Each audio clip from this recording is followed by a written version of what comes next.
네, 오늘도 수급을 통해서 옥석을 가려보겠습니다. 수급 파이터 김태성 팀장님과 함께하겠습니다. 팀장님 안녕하세요. 네, 오랜만에 뵙습니다. 네. 오랜만에 뵙는데 제가 웃으면서 이렇게 받아들이지 못하는 것도 좀 아쉬울 거고요. 지금 전반적으로 정말 시장이 뒤숭숭합니다. 그렇죠. 이렇게 뒤숭숭한 흐름에서도 보면은 수급은 들어오고 있는 종목이 있습니다. 그리고 이렇게 힘든 장에서 사실 어떻게 보면 지표가 하나 될 수 있는 것이 바로 수급이 아닐까 하는 생각이 들어요. 네. 팀장님 생각은 어떠신가요?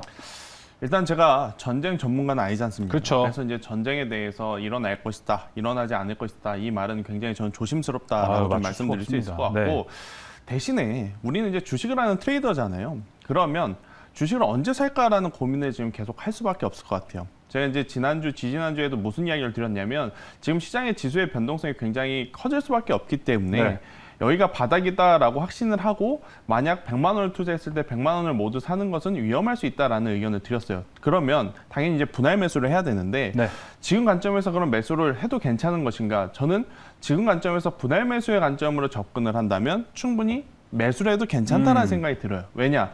우리나라 지수가 코로나19 끝나고 나서 대세 상승장으로 넘어갔을 때는 아무래도 이제 지수도 전고점, 종목들도 전고점으로 넘어가는 그런 모습들이 많이 나오지만 지금은요, 만약에 이 러시아 우크라이나 사건이 해결이 잘 된다 하더라도 인플레이션에 대한 혹은 이 불확실성들이 여전히 남아있기 때문에 맞아요. 다시 한번 대세 상승장으로 가기에는 시간이 조금 많이 필요할 것이고, 그렇다면 박스권 장세에 갇힐 가능성이 높다라는 생각이 들어요. 박스권이라는 게 뭐죠?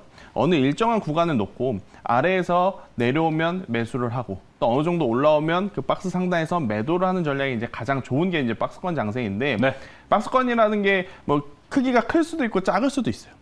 그렇기 때문에 저는 올라갔을 때 매수하기보다는 지금부터는 내려갈 때 조금 무섭고 불편할 수 있습니다. 네. 그리고 내일 더 내려갈 수도 있어요. 그렇죠. 하지만 충분히 낮은 가격에 사자라는 전략을 봤을 때는 저는 지금 위치에서도 분할 매수 관점으로의 매수는 충분히 가능하다라는 의견을 조심스럽게 드려보도록 하겠습니다. 네, 자 그리고 그 분할 관점에서 매수를 할 만한 종목도 오늘 수급 파이터에서 한번 준비를 해봤습니다. 1라운드, 2라운드 그리고 마지막에 김태성 팀장이 오늘 픽 종목은 무엇일지 함께 확인을 해보면서 시간 보내보도록 하겠습니다. 자, 바로 1라운드 들어가 보겠습니다. 1라운드 파이트! 1라운드는 SK 하이닉스와 LG전자입니다. 우리나라 최대 전기전자 그렇죠. 기업들의 대결일 수 있고 최근 흐름 둘 다 쉽지는 않습니다. 제가 일단 이 두 종목을 가지고 온 것도 앞서 오프닝에서 말씀드렸던 것과 이제 좀 이어지는 내용인데, 네. 과연 이 사태가 조금 완화되었을 때 가장 빠르고 가장 강하게 올라갈 종목이 무엇일까? 그리고 가격적으로 수익률 게임 기준으로 어느 종목이 더 높은 수익률을 기록할 수 있을까에 대한 고민을 당연히 할 수밖에 없는 현재 위치죠. SK하이닉스, LG전자 모두 빠졌기 때문에 네. 지금쯤 만약 내가 산다면 SK하이닉스를 사야 되나? LG전자를 사야 되나? 굉장히 고민들을 많이 하실 것 같아서 네. 이 두 기업을 한번 비교해 보도록 하겠습니다. 네, 오프닝 때 말씀해 주셨던 것처럼 이 저점에 있다라는 거는 두 그룹 모두 포함되는 맞아요. 말입니다. 거기서 더 메리트를 지금 자리에서 메리트가 있을 만한 종목은 무엇이 될지 1라운드 승자 열어보겠습니다. 승자 확인해 볼까요? LG전자의 손을 들어주셨습니다. 어떤 쪽에서 더 메리트가 있을까요? 일단 오늘 반도체 IT가 지금 집중적으로 조정이 나오는 가장 큰 이유 중에 하나는 네. 첫 번째는 수급일 것이고, 두 번째는 지금 우크라이나 지역에서 이 반도체 칩에 들어가는 원자재들이 이제 많이 그쵸. 나오게 되는데, 지금 러시아 우크라이나발 사태가 지금 굉장히 크게 지금 악화가 되고 있고, 네. 또 만약에 지금처럼 전면전, 국지전 이런 것이 없다 하더라도 이제부터는 이 제재에 대한 이야기들이 또 많이 노출이 될 가능성이 높다라고 보시면 될 것 같아요. 그러다 보면 반도체 수요적인 부분에서는 당연히 저는 문제는 없겠지만 공급적인 문제에서는 조금은 불확실성들이 더 많이 생기지 않을까라는 생각을 조심스럽게 합니다. 그래서 SK 하이닉스의 기업의 기술력이라든지 본업에 문제 있는 것은 아니고, 네. 원자재 부분에서 조금 타격이 있다라고 한다면 상대적으로 그것과는 좀 거리가 먼 다른 시총 대형주들. 그렇죠. 제가 지지난주 계속 강조드렸던 게 카카오 그룹주였습니다. 카카오뱅크, 카카오페이. 지금 아마 차트를 보시면 그들은 많이 빠지지도 않고 올라간 종목들이에요. 자, 그렇기 때문에 지금 시총 상위 종목들 안에서 이제 대체주들을 좀 잘 선택해야 되는데, 저는 그 대체주를 LG전자가 좀 가져갈 수 있지 않을까라는 생각이 듭니다. LG전자 하면 당연히 이제 다양한 포트폴리오를 갖고 있다는 장점이 있죠. 백색가전 그리고 전장사업부까지 NC사업부를 줄이고 나서 과감하게 돈이 되는 사업부에 지금 투자를 하고 있는 LG전자이기 때문에 지금처럼 기업의 이슈가 아닌 시장의 이슈로 가격이 빠졌고, 그리고 만약 시장의 이슈가 거쳐졌을 때 이 본업의 성장성에 아무 문제가 없다라고 판단이 되는 기업들, 저는 LG전자 그 중에 하나다라고 좀 생각이 들어서요. 네. 당연히 지금부터 저는 매수를 하는 것이 오히려 더 좋은 전략이 되지 않을까. 그러니까 LG전자 같은 대형주 같은 경우에는 시세가 나서 따라가면 굉장히 부담스럽습니다. 그렇습니다. 왜냐하면 이제 대형주들 같은 경우에는 뭐 하루아침에 10%, 15%, 20% 움직이는 것이 아니기 때문에 항상 움직이기 시작할 때 붙으면 또 바로 이제 조정이 나오는 것들이 많아요. 그래서 차라리 지금처럼 가격적으로 조정을 많이 받았을 때 네. 사두는 게 훨씬 더 좋지 않을까라는 의견을 드려보도록 하겠습니다. 알겠습니다. LG전자 그리고 마지막 보니까 적자 사업 중단, 수익성 개선 나오고 있는데 그렇죠. 최근에는 태양광 패널에 관한 사업도 중단을 했어요. 정말 선택과 집중을 하고 있다라는 걸 좀 저는 개인적으로 느꼈었는데 네. 자, 그럼 지금 구간에서 가격도 어떻게 선택하고 집중을 해야 될까요? 잘 보자고요. 지금 지수가 엄청나게 밀렸습니다. 그런데 LG전자는요, 지난주 그리고 이번 주 거의 뭐 변함이 없는 상태에서 머물고 있어요. 그렇습니다. 즉, 그러니까 이 기업은 지금 매수세를 기다리고 있다라고 보시면 될 것 같아요. 지금 시장에 거래량이 없다 보니까 지금 거래대금 자체가 부족해서 LG전자 같은 기업들이 못 올라가는 것일 뿐, 만약 전체적으로 글로벌 시장의 불확실성이 해소가 돼서 우리 시장에 거래량이 들어온다, 이런 종목군들이 가장 빠르고 가장 강하게 저는 튀어오를 가능성이 높다 생각이 들어서요. 일단 LG전자 같은 경우에는 뭐 현재 가격부터 계속 매수를 해도 괜찮다라는 생각이 들고, 지금 손절 가격은 11만 원이라고 제가 제시를 드렸어요. 네. 11만 원이라는 가격대가 이탈이 되게 되면 사실은 저는 더 사는 게 맞지 않나라는 생각이 들지만, 그래도 리스크 관리 차원에서 손절가는 11만 원으로 한번 제시드려 보도록 하겠고, 여기서 올라가게 된다면 1차적으로는 14만 원, 그리고 여기서 더 올라가게 된다면 저는 15만 원까지 봐도 괜찮지 않을까라는 의견을 드려보도록 하겠습니다. 네, 이렇게 1라운드에선 LG전자 함께 살펴봤습니다. 일단은 목표가를 14만 원으로 바라보고 있고요. 손절가 11만 원 대응하시면 좋을 것 같습니다. 자, 이렇게 1라운드 함께 살펴봤습니다. 자, 이제 2라운드로 함께 들어가 보겠습니다. 2라운드 파이트! 뉴프렉스와 심택이 만났습니다. 이 두 대결은 어떻게 봐야 될까요? 앞서서 두 종목은 완전히 이제 대형주. 그리고 이제 제가 지금부터 말씀드리는 것은 이제 중소형주. 그러니까 대형주에서는 그럼 과연 어느 종목, 어느 섹터가 가장 빠르게 반등을 노려줄 것이냐, 이거에 대한 이야기였다면, 네. 지금 중소형주 같은 경우에는 사실 오늘을 제외하고 어제까지만 놓고 봤을 때 이 변동성, 그러니까 탄력성이 좀 좋게 나오는 종목들이 굉장히 많았어요. 뭐 네. 뉴플렉스도 그렇고 심텍도 그렇고. 그런데 일단 이 시장의 조정에 따라서 이들 종목도 이제 분명히 조정이 나올 가능성이 높고 지금 조정을 받고 있는데, 과연 어느 종목이 앞서서 말씀드린 대로 이 시장의 불확실성이 거쳐졌을 때 더 강하게 오를 것이냐, 저는 이 이야기를 한번 드려보도록 하겠습니다. 네, 뉴프렉스와 심택의 대결 승자 2라운드 바로 확인해 보겠습니다. 확인해 주세요.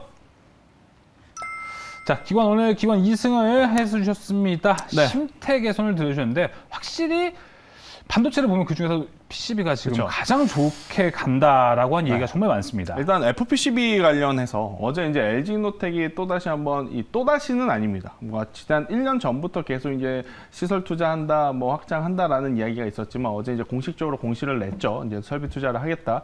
그렇게 된다면 당연히 관련주라고 볼 수 있는 대표적인 종목들, 심텍, 뭐 코리아 서키트, 이러한 덕산 하이메타, 이러한 기업들이 당연히 따라 올라올 가능성이 높다라는 네. 거고, 심텍 같은 경우에는 잠시 후에 차트를 보시면 아시겠지만 최근에 시장에 조정이 있었나 싶을 만큼 맞아요. 시장의 조정 대비해서 정말 강한 모습을 보였습니다. 아무래도 이제 이 PCB 시장의 성장함에 따라서 이 PCB 같은 경우에는 뭐 모바일에도 들어가고 뭐 여러 가지 가전 제품에 들어가는데, 이것이 이제 성장함에 따라서 수혜를 당연히 받고 있고, 또 이제 올해는 DDR5로 지금 전환이 되면서 그에 따른 수혜도 당연히 뭐 심텍뿐만 아니고 다른 종목들도 많이 받습니다. 하지만 이제 단연 지금 실적으로 돋보이는 기업이 심텍이기 때문에 저는 이러한 기업들 지금 실적으로 돋보이는데 올해 또다시 견조한 실적이 나온다면 더 올라갈 수 있는, 더 가치를 높게 받을 수 있는 기업이 아닐까라는 의견을 한번 들어보도록 하겠습니다. 네, 확실히 이렇게 요즘 같은 힘든 장에서도 실적이 정말 또 두각을 나타내는 지표 중에 하나가 됐습니다. 정말 이 차트만 봐도 심택 요즘 장이 맞나라고 네. 드는 생각의 상승세입니다. 더군다나 오늘 이런 시장에서 음봉이 나오지 않았어요. 사실 오늘 같은 시장에서 이렇게 조금 차트를 길게 놓고 보면 네. 정말 많이 올라온 심택이거든요. 그럼 만약에 심태를 갖고 있는 사람들은 무슨 생각을 많이 할 거냐면 시장이 많이 밀리니까 이제 나도 수익을 좀 확정 지어볼까라고 생각이 많이 들 수 있는 자리이기도 지금 합니다. 최고가 랠리 중이니까요. 그럼에도 불구하고 지금 여전히 견고하게 자리를 지켜주면서 다시 한번 박스권을 돌파하려는 저는 모습을 보이고 있어서요. 심택 같은 경우에는 두 가지 전략을 좀 세우시는 게 좋을 것 같아요. 일단 단기적으로 트레이딩을 원하시는 분들은 오늘 종가에 매수를 해도 괜찮다라고 생각이 들지만 어느 정도 좀 단기 트레이딩보다도 스윙을 생각하신 분들은 조금 기다렸다가 45,000원에서 42,000원 이 박스 하단에서 좀 기다렸다가 매수를 하시는 전략, 이렇게 이제 제가 두 컨셉으로 좀 말씀을 드려보도록 하겠고, 네. 단기적으로 당연히 5만 원대가 넘어가기 때문에 저는 충분히 6만 원대까지도 한번 노려볼 만하다라는 이야기 한번 드려보도록 하겠고요. 대신에 만약에 밀렸을 경우에는 워낙 높은 위치에 있기 때문에 38,000원이라는 가격대가 박스 하단을 이탈하는 가격이거든요. 네. 그래서 38,000원이라는 가격대가 이탈이 되게 되면 그때는 손절하자라는 전략 한번 드려보도록 하겠습니다. 네, 손절가를 듣고 나니까 확실히 이제 매수하는 타이밍을 잘 잡으셔야 될 것 같습니다.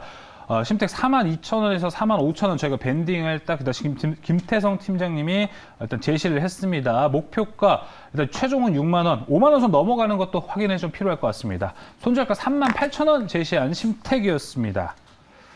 자, 이렇게 1라운드, 2라운드 살펴봤습니다. 바로 또 김태성 팀장님의 픽 종목은 무엇일지 공개해 보겠습니다. 오늘의 픽 종목 공개해 주세요. LG 디스플레이 오랜만에 만났네요.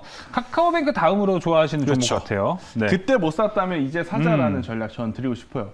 일단 제가 앞서서도 말씀드렸지만 결국 이제 불확실성들은 해소가 됩니다. 우리가 미중 무역 전쟁 때도 그랬었고요. 그 다음에 코로나19가 터졌을 때도 그랬었고요. 지금 러시아, 우크라이나 지정학적 리스크도 당연히 그럴 것이고요. 그렇게 된다면 그러면 가장 빠르고 또 이제 가장 오랜 기간 동안 상승할 수 있는 종목과 섹터를 고려해봤을 때 저는 OLED는 당연히 가져가야 된다라는 의견을 한번 드려보면서 OLED 하면 당연히 LG 디스플레이일 것이고 또 LG 디스플레이 같은 경우에는 애플과 지금 계속 합작해서 새로운 이 제품에 이 OLED를 공급을 할 준비를 지금 다 하고 있다라고 보시면 될 것 같아요. 그렇게 된다면 그동안에 가장 문제였던 실적에 대한 개선 그리고 수요에 대한 개선이 모두 이루어지는 것이기 때문에 저는 LG 디스플레이, 중소형 OLED 그리고 대형 OLED 지금 모두 수요가 지금 지속적으로 증가하고 있기 때문에 우리가 충분히 관심 있게 보자라는 의견 드려보도록 하겠습니다. 네, LG 디스플레이 오랜만에 갖고 오신 만큼 또 만족스러운 또 자리에 지금 그렇죠. 괜찮은 자리에 또 있다고 생각이 되는데 차트 보면서 가격 전략 함께 살펴보겠습니다. 네, 일단 LG 디스플레이 같은 경우에는 이제 좀 떨어지고 있어요. 그래서 이제 지금 당장 사기보다는요, 좀 기다리셨다가 18,500원 상단 그리고 17,000원 하단 이 네모 박스에서 분할해서 매수를 하시는 게 가장 좋다 이렇게 생각이 들고, 여기서 올라오게 된다면 단기적으로는 당연히 이 22,000원이라는 물량을 소화해야 되는데 이 가격대가 돌파하게 되면 저는 충분히 전고점이 25,000원까지는 갈 수 있다라는 의견. 대신에 손절가 같은 경우에는 참 이 LG 디스플레이 같은 경우에는 15,000원 이탈이 되게 되면 제가 앞서서도 말씀드렸지만 LG전자 때도 그랬고 내려왔을 때 이게 손절하는 게 맞나 싶은 생각은 있습니다. 하지만 리스크 관리 차원에서의 우리가 또 관리는 필요하니까 손절 가격은 15,000원이라는 가격대를 제시드려보도록 하겠습니다. 아마 김태형 팀장 지금 지정학적 리스크 없었으면 아마 손절가 제시 안 하셨을 것 같은 느낌이 듭니다. 목표가 25,000원이고요. 손절가 15,000원에서 또 리스크 관리도 잘 하시길 바라겠습니다. 자, 이렇게 오늘도 수급통에서 세 가지 종목 함께 확인해 봤습니다. 수급파이터 준비한 소식 여기까지입니다. 오늘 말씀 감사합니다.